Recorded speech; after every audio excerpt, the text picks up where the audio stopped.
तो कैसे हैं आप लोग? आशा है कि आप सब ठीक होंगे। आज हम इस वीडियो में बात करने वाले हैं कुछ क्वेश्चंस की जो कि आपकी बेस्ड रहेंगे physical properties of alcohol and phenol के ऊपर, कि अल्कोहल और फिनॉल की जो फिजिकल प्रॉपर्टीज होती हैं उनके ऊपर किस तरीके के क्वेश्चंस एग्जाम में पूछे जाते हैं। तो सबसे पहला आपका क्वेश्चन है कि comparison of viscosity and boiling point. आपने क्या कंपेयर करना है? एक तो आपने विस्कोसिटी कंपेयर करनी है, दूसरी आपने बॉइलिंग पॉइंट कंपेयर करनी है। और किन किन के बीच में आप कंपेयर करेंगे? तो यहाँ पे एक तो ग्लिसरॉल दिया गया है आपको, एक इथाइलिन ग्लाइकॉल दिया गया है और एक आपको मोनोहाइड्रिक अल्कोहल दिया गया है। तो कंपैरिजन तो आप तब करेंगे ना जब आपको इनके फॉर्मूलेज पता होंगे।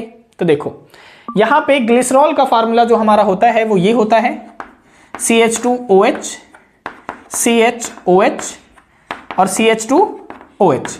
ये होता है हमारा ग्लिसरॉल का फार्मूला। और जो इथाइलिन ग्लाइकॉल का हमारा फार्मूला होता है वो ये होता है, देखो CH2OH और CH2OH। ये होता है इथाइलिन ग्लाइकॉल का फार्मूला। और जो मोनोहाइड्रिक अल्कोहल का फार्मूला होता है, इसका मतलब है कि एक OH एटम प्रेजेंट है अल्कोहल के अंदर। मोनो का मतलब होता है एक, हाइड्रिक का मतलब होता है OH मॉलिक्यूल। तो जिसके अंदर एक OH मॉलिक्यूल प्रेजेंट होता है उसे कहा जाता है मोनोहाइड्रिक अल्कोहल। ये हमने बना लिया। तो देखो अब क्या होगा, विस्कोसिटी और बॉइलिंग पॉइंट उन्हीं मॉलिक्यूल्स के अंदर ज्यादा पाए जाते हैं जिनके अंदर हाइड्रोजन बॉन्डिंग ज्यादा होगी, क्योंकि हमने अपनी फिजिकल प्रॉपर्टीज के अंदर बताया था, वो हमारा बेसिक था। अगर आपने वो लेक्चर नहीं देखा है तो पहले उसे देख लीजिए, क्योंकि उसी के आधार पे ये क्वेश्चन डिस्कस किए जाएंगे। ठीक है, तो यहाँ पे कहता है कि जो विस्कोसिटी और जो बॉइलिंग पॉइंट होता है ना, वो उन्हीं का ज्यादा होता है जिनमें हाइड्रोजन बॉन्डिंग ज्यादा होती है। जिसमें हाइड्रोजन बॉन्डिंग ज्यादा होती है उनका बॉइलिंग पॉइंट, उनकी विस्कोसिटी ज्यादा होती है। तो यहाँ पे देखो, यहाँ पे ये जो क्या दिया गया है, यहाँ पे आपको ग्लिसरॉल दिया गया है। इसके अंदर 3 OH एटम है और 3 OH एटम होने का मतलब है कि ये जो बॉन्डिंग बनाएगा वो 3 OH एटम के साथ में ही बनाएगा। यानी यहाँ पे हाइड्रोजन बॉन्डिंग क्या होगी, 3 मॉलिक्यूल के साथ में जुड़ेगी। सिमिलरली यहाँ पे आपको दिख रहा है, यहाँ पे 2 OH एटम है, यानी यहाँ पे जो हाइड्रोजन बॉन्डिंग होगी वो 2 OH मॉलिक्यूल के साथ में होगी। और यहाँ पे जो मोनोहाइड्रिक अल्कोहल है, यहाँ पे केवल एक OH एटम है, तो यहाँ पे जो हाइड्रोजन बॉन्डिंग होगी वो केवल एक अल्कोहल मॉलिक्यूल के साथ में होगी, यानी एक OH एटम के साथ में होगी।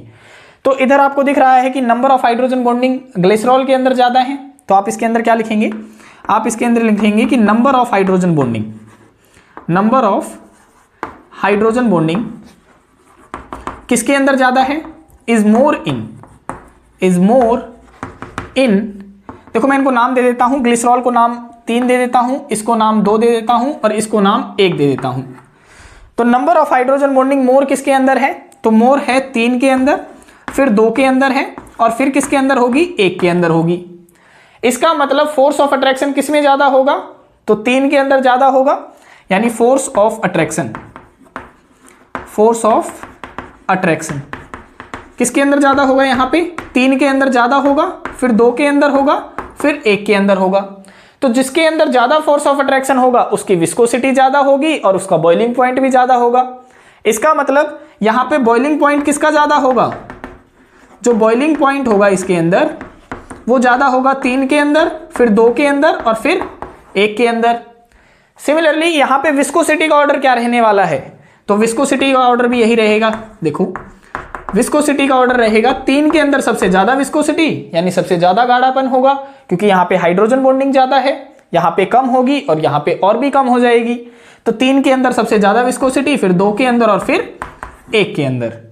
तो इस तरीके से आपने क्वेश्चन से एक्सप्लेन करने हैं। 1 या 2 नंबर के अंदर क्वेश्चन आता है तो आप यहाँ पे आसानी से लिख सकते हैं कि due to the presence of more number of hydrogen bonding in the glycerol molecule as compare to ethylene molecule and monohydric alcohol, hence there is more viscosity in glycerol as compared to ethylene glycol and monohydric alcohol, and there is more boiling point in glycerol molecule as compared to ethylene molecule and monohydric molecule।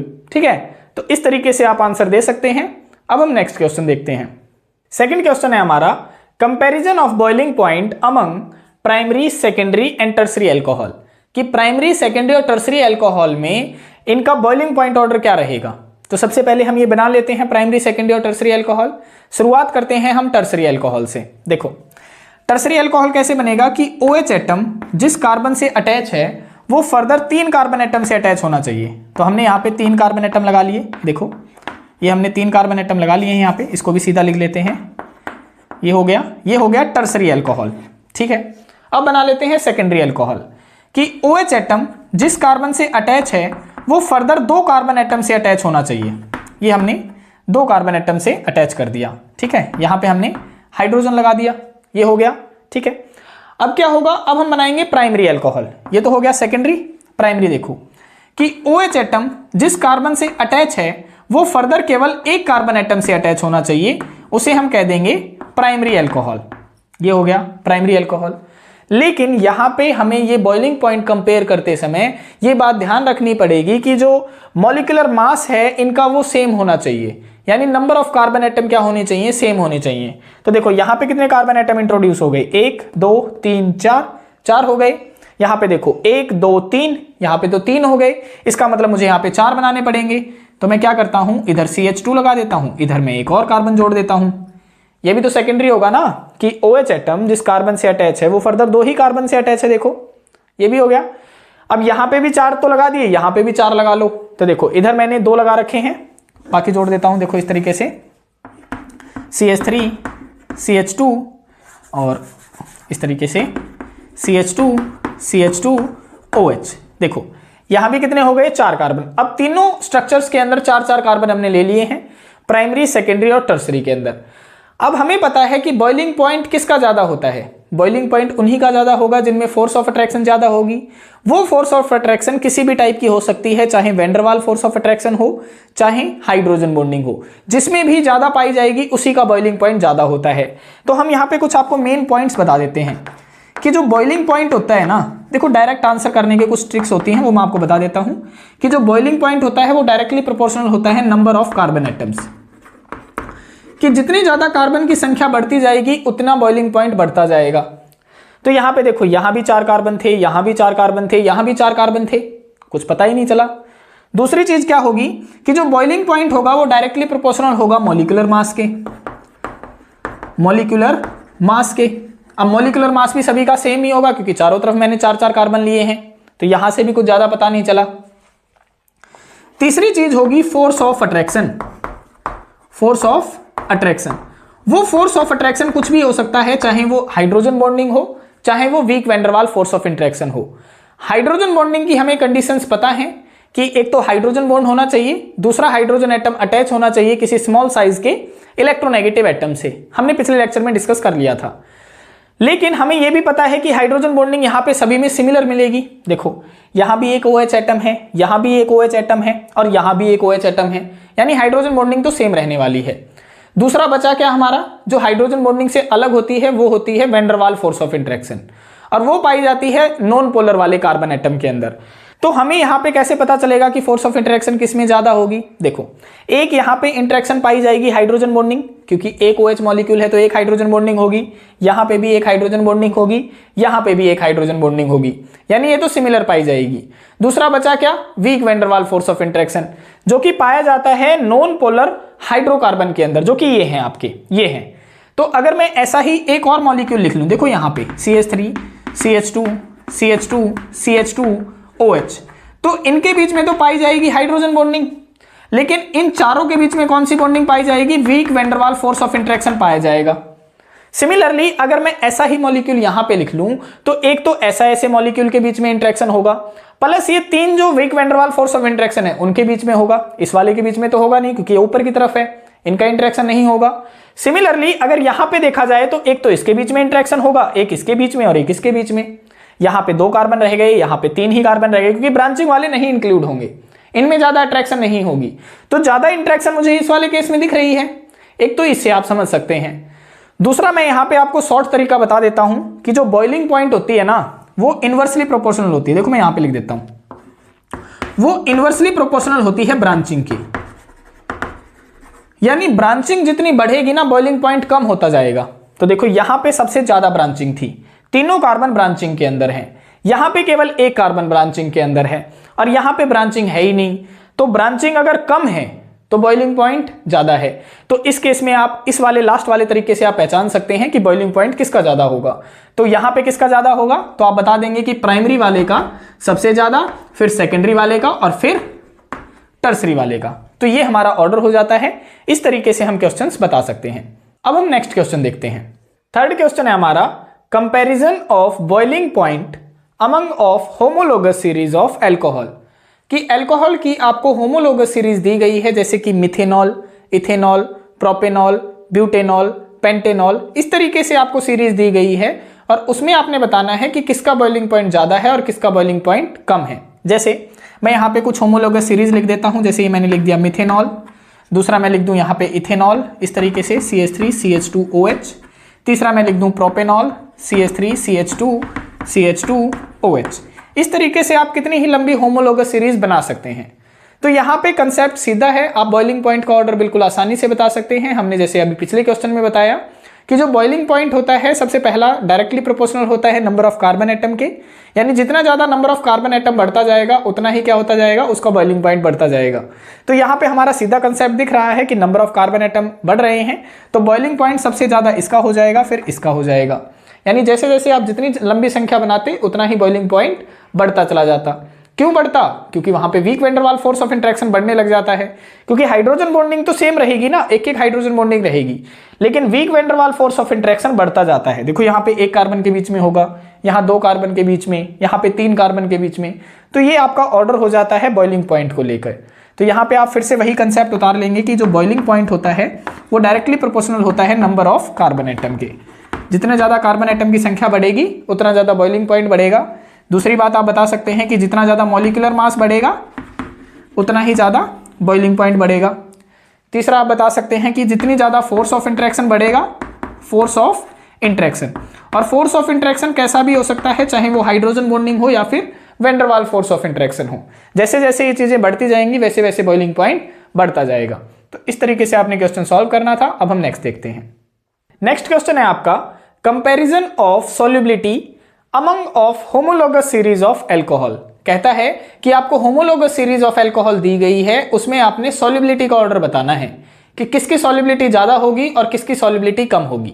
तो हम यहाँ पे पहले homologous series बना लेते हैं। देखो जैसे मैं यहाँ पे एक बना लूं मिथेनॉल, ये मैंने लिख दिया। दूसरा मैं यहाँ पे बना लेता हूं जैसे CH3CH2OH यानी इथेनॉल हो गया। तीसरा मैं यहाँ पे बना लेता हूं जैसे प्रोपेनॉल CH3CH2CH2OH। इसको मैं नाम दे देता हूं 1, इसको 2 और इसको 3 मैं इसको नाम दे देता हूं। तो यहां पे मैंने होमोलोगस सीरीज बना ली है। आपसे पूछ रहा है कि इन तीनों में से सॉल्युबिलिटी किसकी ज्यादा होगी और किसकी कम होगी। तो यहां पे आपने कंसेप्ट याद रखना है। देखो कौन सा कंसेप्ट आप याद रखेंगे कि जो सॉल्युबिलिटी होती है ना वो क्या होती है, इनवर्सली प्रोपोर्शनल होती है नंबर ऑफ कार्बन एटम के, नंबर ऑफ कार्बन एटम के, कि जितने ज्यादा नंबर ऑफ कार्बन एटम की संख्या बढ़ती जाएगी सॉल्युबिलिटी घटती जाएगी।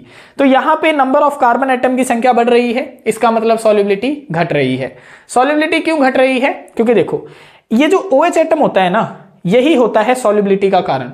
यानी OH एटम पानी के साथ में हाइड्रोजन बॉन्डिंग बना रहा है जिसके कारण ये सॉल्युबल हो रहा है। तो यहां पे भी एक OH एटम है, यहां पे भी एक OH एटम है, यहां पे भी, यानी सभी जगह पे एक हाइड्रोजन बॉन्डिंग बनेगी। तो इसका मतलब तो सभी सॉल्युबल होने चाहिए थे, है ना। तो ये सारे के सारे सॉल्युबल तो होते हैं, लेकिन इनकी सॉल्युबिलिटी वेरी करती है। कोई ज्यादा सॉल्युबल होता है, कोई कम सॉल्युबल होता है। ये वेरी क्यों कर रही है? क्योंकि यहाँ पे देखो ये नॉन हाइड्रोकार्बन पार्ट लगे हुए हैं। यहाँ पे ये जो नॉन हाइड्रोकार्बन पार्ट है संख्या उसकी बढ़ती जा रही है, और non hydrocarbon part non polar होते हैं जो कि पानी के अंदर डिसॉल्व नहीं होते, है ना। तो यहाँ पे जैसे जैसे कार्बन की संख्या बढ़ती जाएगी वैसे वैसे सॉल्युबिलिटी कम होती जाएगी। तो यहाँ पे यही बता दिया कि ये क्या होते हैं, इनवर्सली प्रोपोर्शनल होते हैं। दूसरा आप यहां पे कंसेप्ट याद रख सकते हैं सॉल्युबिलिटी का, और वो होता है डायरेक्टली प्रोपोर्शनल होती हैं ब्रांचिंग के, कि ब्रांचिंग जितनी ज्यादा बढ़ती जाएगी सॉल्युबिलिटी उतनी ही बढ़ती जाएगी। ब्रांचिंग जितनी बढ़ेगी सॉल्युबिलिटी बढ़ती जाएगी। जैसे यहां पे तो हमारा पहले कंसेप्ट से क्लियर हो गया कि नंबर ऑफ कार्बन एटम के इनवर्सली प्रोपोर्शनल था। तो यहां पे अगर मैं सॉल्युबिलिटी का ऑर्डर देखता, देखो यहां पे जो सॉल्युबिलिटी का ऑर्डर होगा वो क्या हो जाएगा, देखो सबसे ज्यादा जो सॉल्युबिलिटी होगी वो लोअर मेंबर की होगी, क्योंकि यहाँ पे छोटा हाइड्रोकार्बन पार्ट है।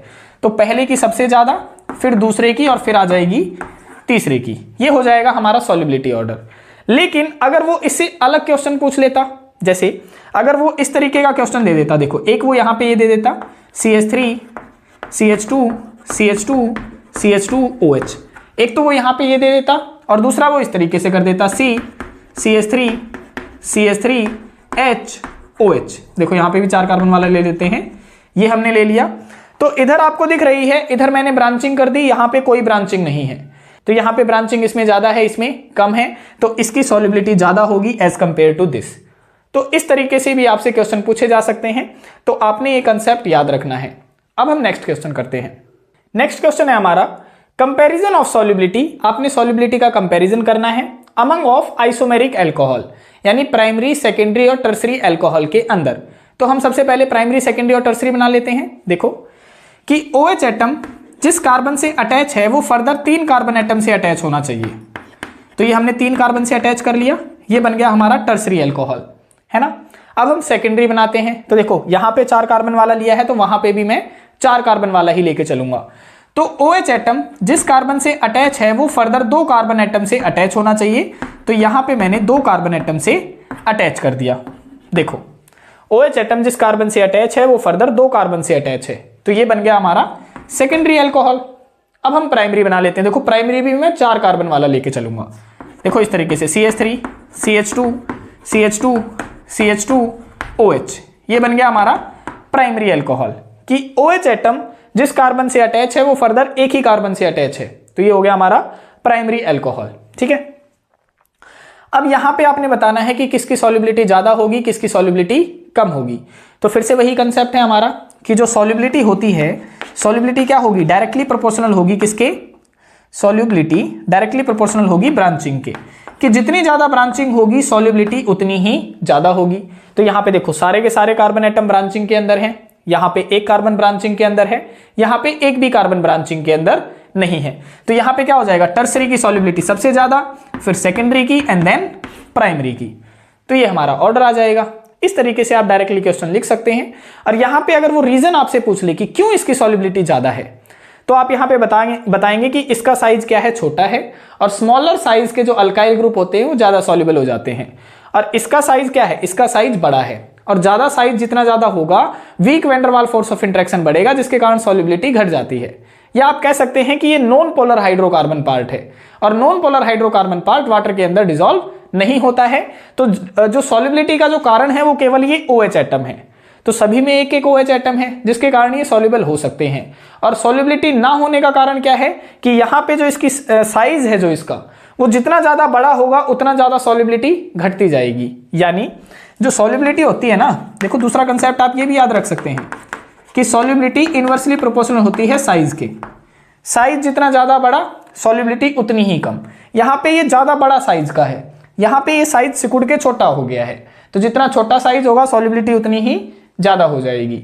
तो इस तरीके से आप क्वेश्चन एक्सप्लेन कर सकते हैं। अब हम नेक्स्ट क्वेश्चन करते हैं। नेक्स्ट क्वेश्चन है हमारा कंपैरिजन ऑफ सॉल्युबिलिटी। आपने सॉल्युबिलिटी का कंपैरिजन करना है among alcohol and phenol, alcohol और फिनॉल के अंदर। तो मैं यहां पे अल्कोहल का स्ट्रक्चर बना लेता हूं। देखो ये हो गया अल्कोहल का स्ट्रक्चर, और यहां पे मैंने बना लिया फिनॉल का स्ट्रक्चर। ये हमने बना लिया फिनॉल का स्ट्रक्चर। तो इसमें आपने सॉल्युबिलिटी बतानी है। तो मैंने अभी अभी आपको कंसेप्ट बताया सॉल्युबिलिटी का, कि जो सॉल्युबिलिटी होती है वो इनवर्सली प्रोपोर्शनल होती है साइज के। यानी साइज जितना ज्यादा बड़ा होगा सॉल्युबिलिटी उतनी ही कम होगी। तो यहां पे देखो ये है अल्काइल ग्रुप, छोटा सा अल्काइल ग्रुप, जहां पे आप CH3 लगा सकते हैं, C2H5 लगा सकते हैं, C3H7 लगा सकते हैं, C4H9 भी लगा सकते हैं। लेकिन फिनॉल के अंदर पहले से ही ये हाइड्रोकार्बन पार्ट क्या लगा हुआ है, C6H5, जो कि अपने आप में एक बड़ा नॉन हाइड्रोकार्बन पार्ट है। तो ये क्या है, ये है non hydrocarbon part, non hydrocarbon part. तो यहां पे ये इसका साइज क्या है, इसका साइज है लार्ज। इसका साइज क्या है, इसका साइज है लार्ज। और लार्ज साइज होने के कारण देखो साइज इसका बढ़ गया, साइज बढ़ गया तो सॉल्युबिलिटी कम हो गई। तो इन दोनों में से सॉल्युबिलिटी किसकी ज्यादा हो जाएगी, अल्कोहल की ज्यादा हो जाएगी। तो इस तरीके से आपने क्वेश्चन सॉल्व करने हैं। अब हम नेक्स्ट क्वेश्चन देखते हैं। नेक्स्ट क्वेश्चन है हमारा comparison of acidity of alcohol and phenol. आपने अल्कोहल और फिनॉल की एसिडिटी कंपेयर करनी है कि कौन ज्यादा एसिडिक नेचर होता है। ये तो हमें पता है कि दोनों के दोनों एसिडिक नेचर होते हैं। क्यों होते हैं, क्योंकि एक्वियस मीडियम के अंदर ये H पॉजिटिव आयन रिलीज कर देते हैं। देखो इस तरीके से, जैसे मैं यहाँ पे अल्कोहल का एग्जांपल लेके चलता हूँ, CH3OH मैंने एग्जांपल ले लिया है, ये मैंने अल्कोहल का एग्जांपल ले लिया, अल्कोहल, और यहाँ पे मैं फिनॉल का एग्जांपल ले लेता हूँ। जैसे ये मैंने यहाँ पे फिनॉल बना लिया, ये बना लिया हमने फिनॉल। अब जैसे ही इन दोनों को एक्वियस मीडियम के अंदर डाला जाएगा, जैसे मैंने इसको एक्वियस मीडियम के अंदर डाला, तो ये वाला जो H एटम है वो यहां से निकल जाएगा H पॉजिटिव बनके, यानी बाहर निकल जाएगा H पॉजिटिव आयन, और ये वाले जो इलेक्ट्रॉन हैं वो इसके ऊपर शिफ्ट हो जाएंगे इस तरीके से, CH3O के ऊपर आ गया नेगेटिव चार्ज। सिमिलर काम यहां पे होगा, यहां पे भी क्या होगा, एक्वियस मीडियम के अंदर ये वाला जो H एटम है वो अपने इलेक्ट्रॉन यहीं छोड़ देगा और यहां से निकल जाएगा H पॉजिटिव आयन बनके, और ये वाले इलेक्ट्रॉन इधर चले जाएंगे, जिसके कारण ये बन जाएगा फिनॉक्साइड आयन। ये बन गया O के ऊपर नेगेटिव चार्ज आ गया। इसे बोलते हैं मिथॉक्साइड आयन, इसे बोलते हैं फिनॉक्साइड आयन। फिलहाल मैं इन स्ट्रक्चर्स का नाम दे देता हूं, ये स्ट्रक्चर बन गया 1 और ये स्ट्रक्चर बन गया 2। तो दोनों ही H एटम रिलीज कर रहे हैं, इसका मतलब दोनों के दोनों एसिडिक नेचर हैं, पर हमें इनमें कंपैरिजन कैसे करें, कौन ज्यादा एसिडिक होगा कौन ज्यादा नहीं होगा, है ना। तो इसमें आप एक सिंपल कंसेप्ट याद रखेंगे। देखो वो कंसेप्ट क्या है कि ये जो नेगेटिव चार्ज लगा हुआ है ना, ये जो नेगेटिव चार्ज है, ये जितनी ज्यादा मूवमेंट करेगा, चाहे वो रेजोनेंस के कारण करे, चाहे वो इंडक्टिव अफेक्ट के कारण करे, चाहे कोई से भी अफेक्ट के कारण करे, जितना ज्यादा ये नेगेटिव चार्ज मूवमेंट करेगा उतनी ही ज्यादा स्टेबिलिटी बढ़ेगी, और जितनी ज्यादा स्टेबिलिटी बढ़ेगी उतना ही ज्यादा क्या होगा, एसिडिक नेचर होगा। यानी आप याद क्या रखेंगे, more the dispersal of negative charge more will be the stability,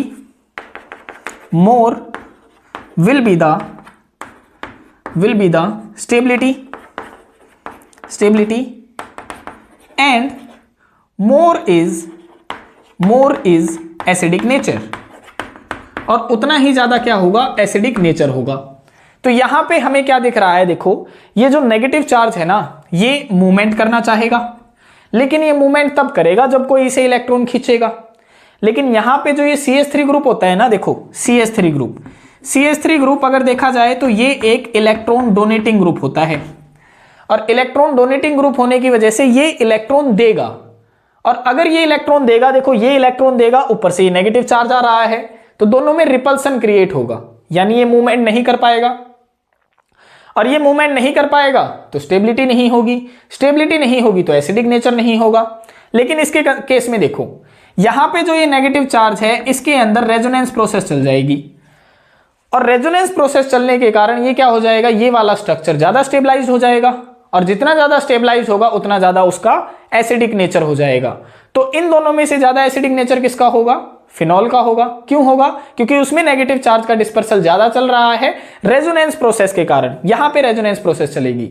तो इस तरीके से आपने इनका आंसर देना है। तो यहां पे क्या होगा, फिनॉल ज्यादा एसिडिक नेचर का होगा एज कंपेयर टू एल्कोहल, इस तरीके से। ठीक है, तो अब हम देख लेते हैं इनको डिसेंट वे में कैसे लिखना है। कंसेप्ट हमारा मेन यही रहेगा, लेकिन हम वैसे भी देख लेते हैं कि एक क्वेश्चन करवा के दिखा देते हैं, बाकी फिर आपने खुद ही लिखना है। ठीक है, तो एक बार देख लेते हैं इसको लिखना कैसे है।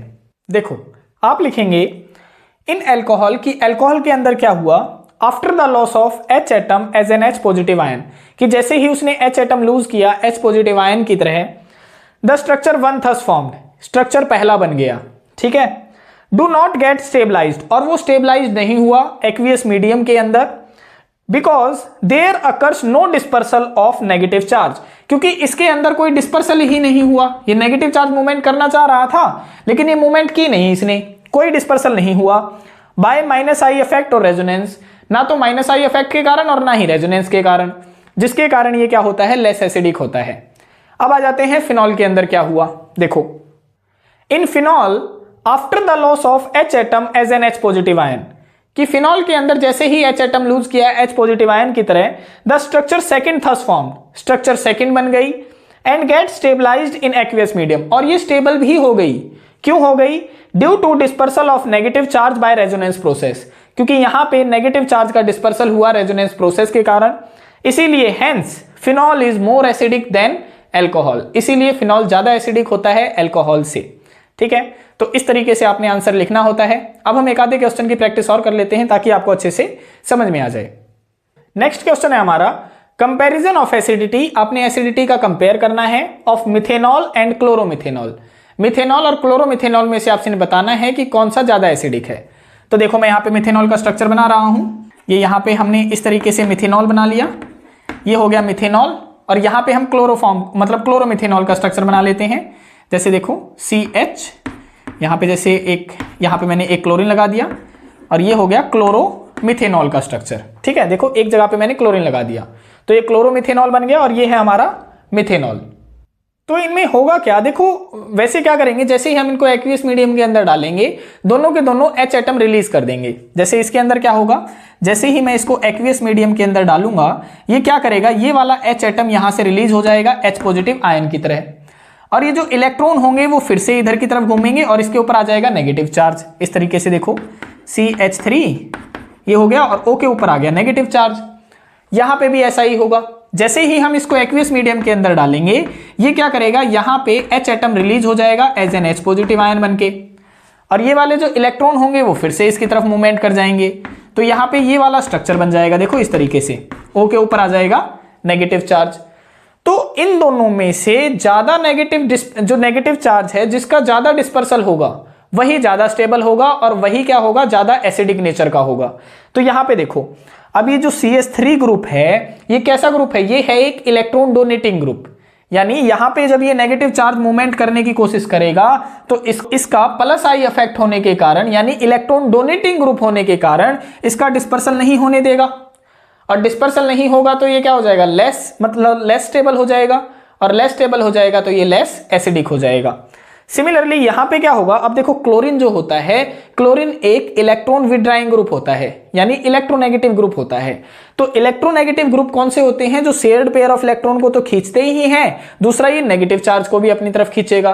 तो ये वाला जो नेगेटिव चार्ज है अब इस तरफ मूवमेंट करने की कोशिश तो करता ही है, प्लस ये इलेक्ट्रोनेगेटिव ग्रुप लगा हुआ है, ये क्या करेगा, इस नेगेटिव चार्ज को अपनी तरफ खींचेगा, और अगर ये अपनी तरफ खींचेगा तो नेगेटिव चार्ज का डिस्पर्सल होगा, और जितना ज्यादा नेगेटिव चार्ज का डिस्पर्सल होगा उतनी ज्यादा स्टेबिलिटी होगी और उतना ही ज्यादा एसिडिक नेचर होगा। तो इन दोनों में से ज्यादा एसिडिक नेचर कौन सा हो जाएगा, ये हो जाएगा क्लोरोमिथेनॉल, और मिथेनॉल लेस एसिडिक नेचर हो जाएगा। तो इस तरीके से हमने शुरू वाले कंसेप्ट को याद रखना है कि जितना ज्यादा नेगेटिव चार्ज का डिस्पर्सल होगा उतनी ज्यादा स्टेबिलिटी होगी और उतना ही ज्यादा एसिडिक नेचर होगा। अब हम नेक्स्ट क्वेश्चन करते हैं। नेक्स्ट क्वेश्चन है हमारा comparison of acidity of primary, secondary and tertiary alcohol. आपने क्या करना है, प्राइमरी, सेकेंडरी और टर्सरी अल्कोहल बना के आपने उनकी एसिडिटी कंपेयर करनी है।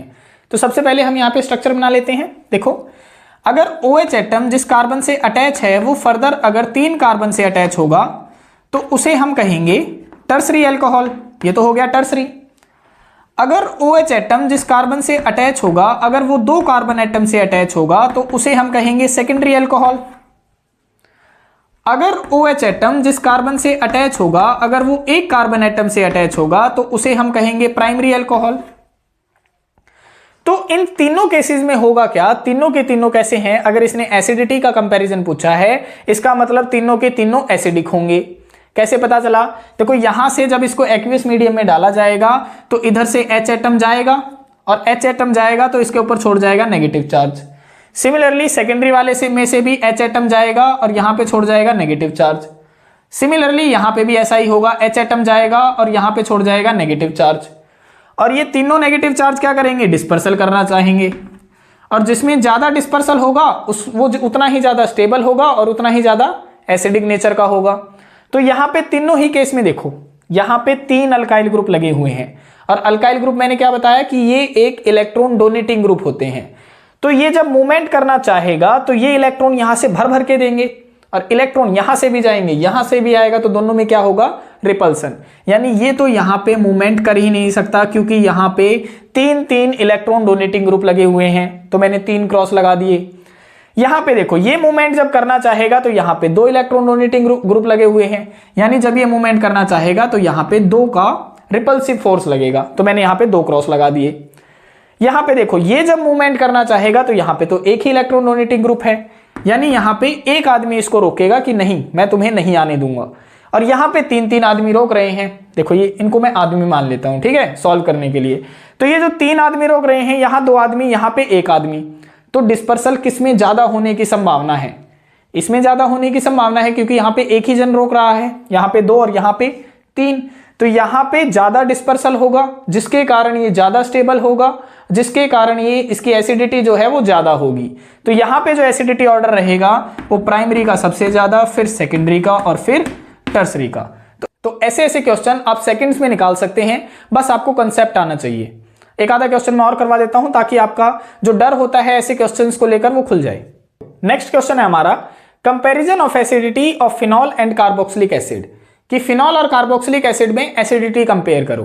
तो सबसे पहले हम यहाँ पे स्ट्रक्चर बना लेते हैं। देखो ये हमने फिनॉल का स्ट्रक्चर बना लिया है और यहाँ पे हम कार्बोक्सिलिक एसिड का बना लेते हैं। इस तरीके से देखो CH3 C double bond OH, ये हमने कार्बोक्सिलिक एसिड का बना लिया है। ठीक है, तो अब दोनों ही केसेस में क्या होगा, जैसे ही एक्वियस मीडियम में डाला जाएगा H एटम यहां से रिलीज हो जाएगा और यहां पे छोड़ जाएगा negative charge.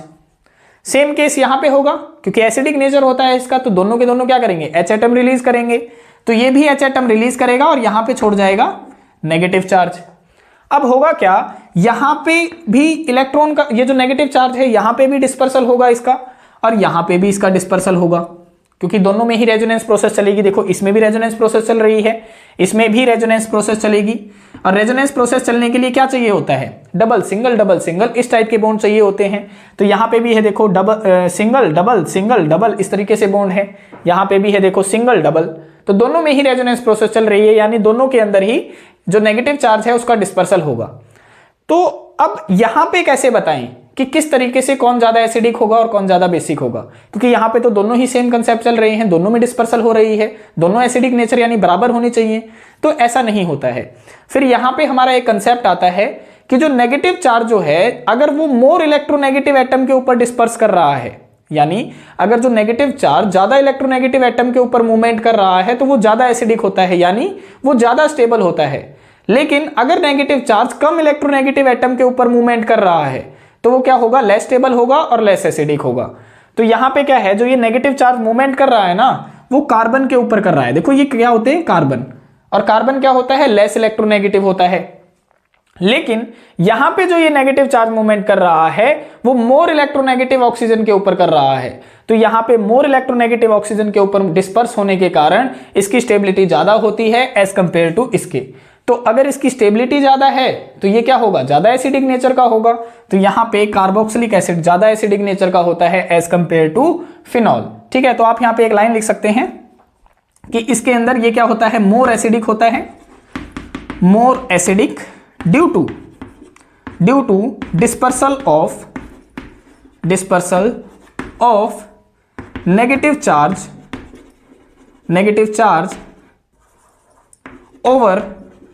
over two more electronegative oxygen atom. कि यहां पे क्या हो रहा है, जो डिस्पर्सल हो रहा है ना नेगेटिव चार्ज का वो किसके ऊपर हो रहा है, दो मोर इलेक्ट्रोनेगेटिव ऑक्सीजन एटम के ऊपर हो रहा है, जिसके कारण इसकी क्या है, ज्यादा एसिडिक नेचर होता है। और इसका आप बताएंगे ये क्या है, लेस एसिडिक है, लेस एसिडिक। क्यों है, क्योंकि यहां पे जो डिस्पर्सल हो रहा है ना वो कहां हो रहा है, लेस इलेक्ट्रोनेगेटिव कार्बन एटम के ऊपर। तो आप यहां बता सकते हैं कि less acidic due to dispersal of negative charge over less electronegative carbon atom. तो इस तरीके से आप इनके आंसर्स बता सकते हैं। आशा है आपको इस सीरीज के क्वेश्चंस पसंद आए होंगे। अगर आपको पसंद आए हैं तो कमेंट करके हमें जरूर बताएं और वीडियोस को ज्यादा से ज्यादा लोगों तक शेयर करें। आज के लिए इतना ही, मिलते हैं किसी और वीडियो में किसी और टॉपिक के साथ में। तब तक के लिए बाय बाय, टेक केयर।